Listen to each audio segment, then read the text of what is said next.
Fala pessoal, aqui quem fala é o Álvaro e sejam todos bem-vindos para mais um vídeo aqui do CDD. Se você gosta do Cruzeiro, com certeza você vai gostar do canal. Então deixa seu like, se inscreve e ativa o sininho para todos, para sempre que tiver vídeo novo aqui no canal você vai ser avisado.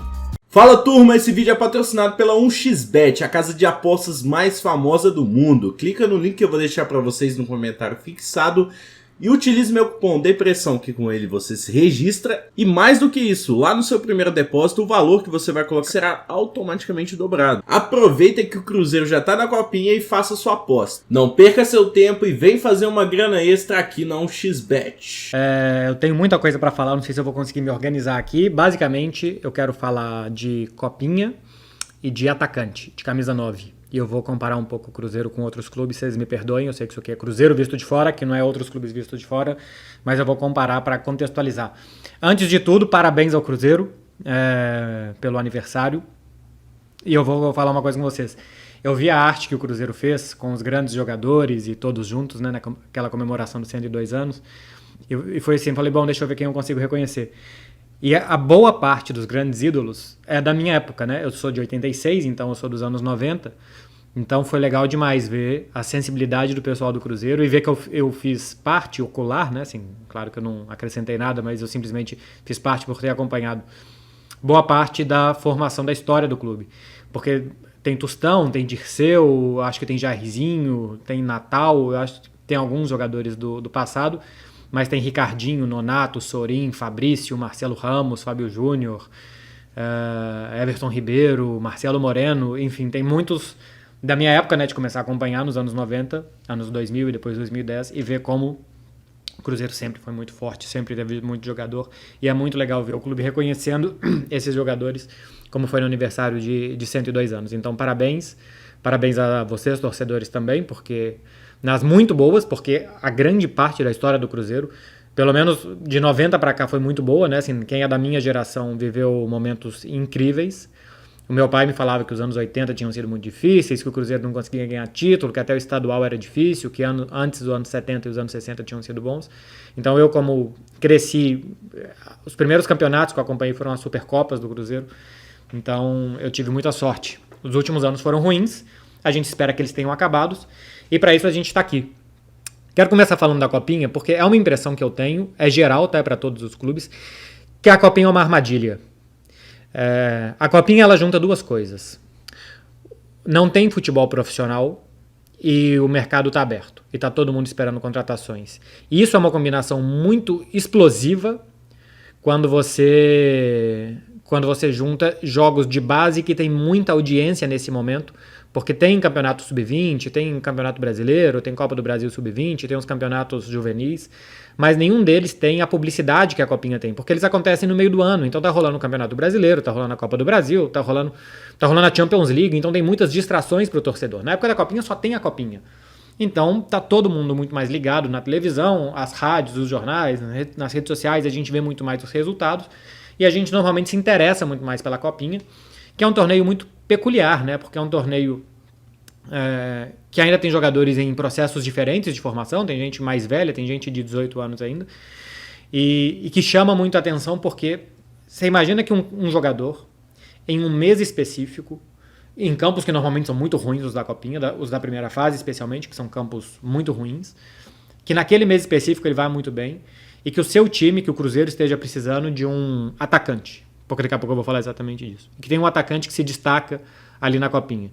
Então você fala, pronto, tá resolvido o problema. Vai lá e busca o cara da Copinha. Mas às vezes o cara da Copinha ainda tem que passar por 2 anos de formação de jogador, que ele ainda tem que melhorar muitas coisas no processo dele de formação de jogador, e que a Copinha é simplesmente uma parte desse processo, mas como ela tem muito mais visibilidade, a gente espera e projeta que esses caras estejam prontos para chegar e jogar. Então, eu entendo que a torcida é ansiosa, mas eu peço calma, torcedores, calma.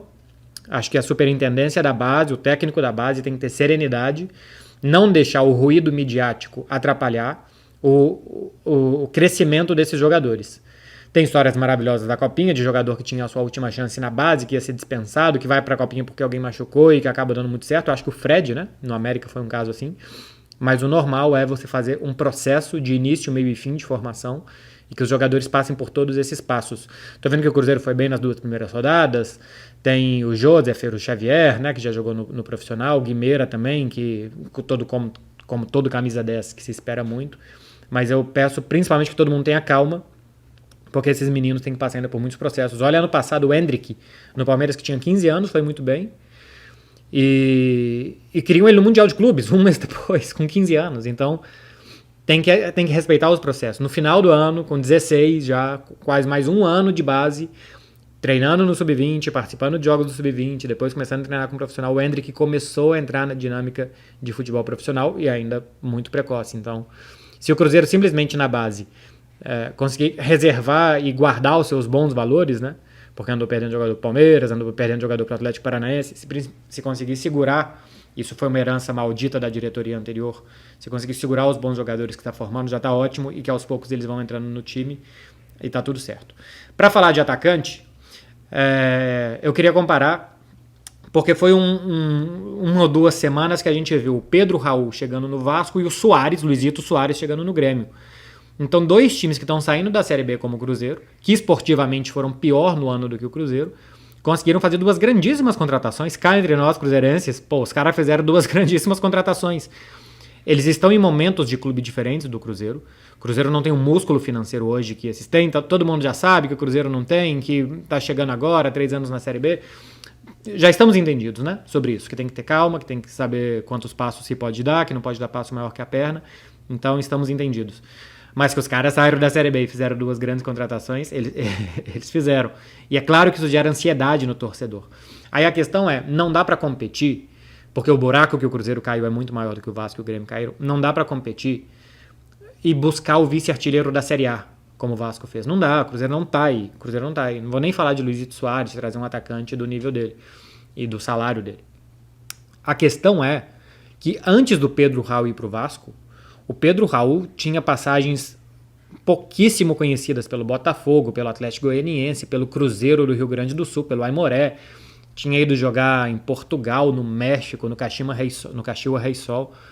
Enfim, existem Pedros Raús por aí. E o Pedro Raul ainda pode ser um cara que teve um ano mágico no Goiás e que talvez não consiga repetir, ou talvez ele tenha se encontrado e a partir de agora é outro jogador. Mas se a gente pega a carreira dele, se a gente pega a carreira do Cano, são caras que apareceram tarde já para o futebol brasileiro e para ter esse sucesso que eles tiveram na última temporada. Então, se o Cruzeiro tiver bom olho, talvez tenha espalhado para o mundo em algum time pequeno de Portugal, que esteja no Japão, em algum lugar pode ter um atacante que vai chegar e vai dar os pontos que o Cruzeiro precisa. E aí acho que é uma coisa muito importante, já me começa muito erradamente, tá? Admito, a gerar ansiedade de quem vai ser o 9 do Cruzeiro no ano. Porque futebol, no final das contas, meu povo, é um esporte feito de gols. E contar gols é uma coisa que eu faço e que é muito importante. Recentemente eu fui no Flow Esporte Clube e eu tava falando sobre o preço do Lewandowski, que era muito caro pro Barcelona, e eu falei, gente, centroavante é a posição mais cara do futebol, porque centroavante é o que faz gol, é um esporte de gol, e gol é muito caro. Gol é o que vai ganhar jogo. Então, você ter um ótimo lateral é excelente. Pô, todo mundo quer ter um ótimo lateral, mas... E de vez em quando o lateral ganha jogo, e o lateral ajuda a ganhar campeonato, mas o atacante é talvez a posição mais importante junto da do goleiro. É porque o goleiro é exigido poucas vezes e quando não pode falhar nunca. A questão é quantos jogos um atacante pode ganhar, quantos pontos ele pode te dar. Eu peguei aqui para vocês verem Pedro Raul e Edu. Peguei de curiosidade para comparar esses 2 jogadores e a importância que eles tiveram. Um pro Cruzeiro, que tá saindo, o Edu, muito obrigado por tudo. Foi uma entrega e uma química instantânea excelente. Eu acho que poderia ajudar na Série A como talvez não titular, mas como um jogador de entrar quando o Cruzeiro precisa de mais um atacante, precisa de energia na frente, mas tem que entender também o jogador e até o lado financeiro dele e do Cruzeiro. Então, simplesmente para comparar números, olha só, o Pedro Raul fez 19 gols na Série A, o que gerou ao Goiás 21 pontos direto. O Goiás fez 46 pontos. Quer dizer, Goiás ganhou de 2-1, um gol do Pedro Raul. Então, ia ser um empate com o gol dele, uma vitória, soma 2 pontos. Goiás ganhou de 2-1, 2 gols do Pedro Raul, soma 3 pontos. Goiás empatou 1-1, um gol do Pedro Raul, soma 1 ponto. Se for somando isso, dos 19 gols que ele fez, quase todos foram muito úteis. Deram 21 dos 46 pontos para o Goiás, os gols dele. O Pedro Raul fez quase metade dos pontos do Goiás. E esse é o perfil de atacante que o Cruzeiro precisa, o cara que resolve. O Edu foi muito importante na Série B, ele fez 11 gols, eu vou olhar meio para baixo porque tá anotado aqui no tablet, o que em teoria, pela mesma conta do Pedro Raul, só gerou 6 pontos ao Cruzeiro. Tiveram 2 empates de 1-1 com 2 gols do Edu e 2 vitórias de 1-0 com 2 gols do Edu, ou 2-1 ou 1-0, enfim, com o gol do Edu que fez o Cruzeiro sair de empate para vitória, então que somou 2 pontos em cada jogo desses. A questão é que dos 11 gols que o Edu fez, 7 foram o primeiro gol do jogo. Isso tem uma importância muito grande, cara. Aqui na Espanha a gente chama de abre-lata. É o gol que abre a lata. É o gol que abre o jogo e que a partir dali as coisas são diferentes no jogo, né? Quando você faz 1-0, tanto para o adversário como para você, o jogo muda.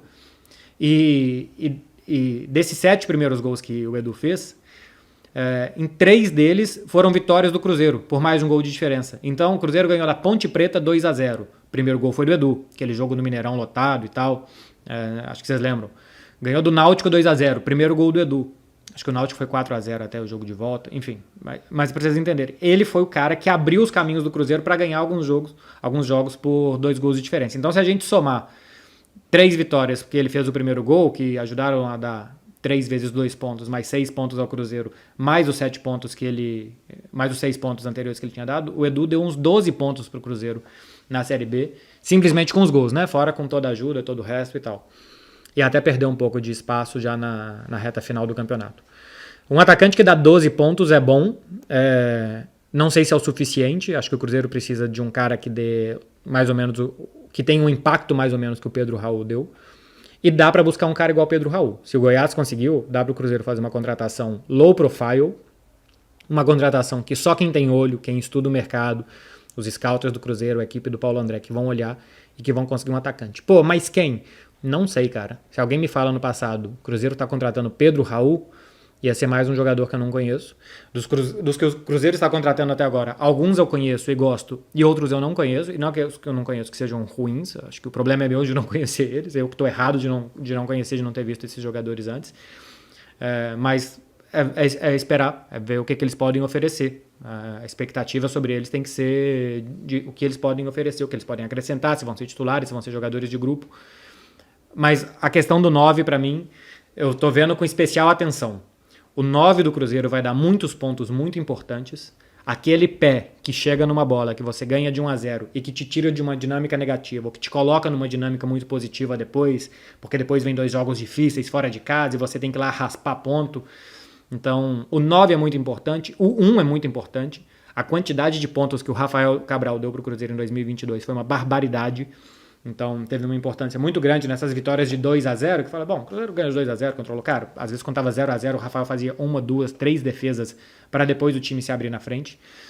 Isso aqui já tem 12 minutos, já tá um documentário, porque eu tinha muita coisa para falar mesmo. Então, tô acompanhando o senhor Cruzeiro, senhor Ronaldo, senhor Paulo André.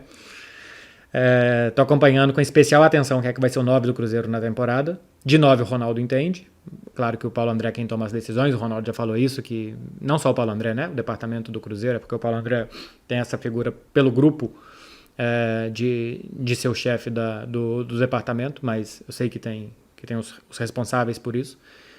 Então, estou especialmente curioso pelo 9, para começar a imaginar como é que esse time vai jogar, começar a imaginar quantos gols ele pode fazer, o que ele pode dar e quantos pontos o Cruzeiro pode ganhar. E se aí o 9 vai ter mais ou menos importância. Se é um 9zaço, vai ter muita importância. Se não é um 9zaço, aí tem que ver a importância que os outros jogadores ao redor dele vão ter que ter para repartir esses gols para o Cruzeiro chegar nos pontos que ele vai precisar durante o ano. Deixa eu te perguntar uma coisa, você gostaria de viver de YouTube? Fazer seu próprio horário, trabalhar de onde você quiser e principalmente gerar muita receita? Pois é, hoje é a sua chance.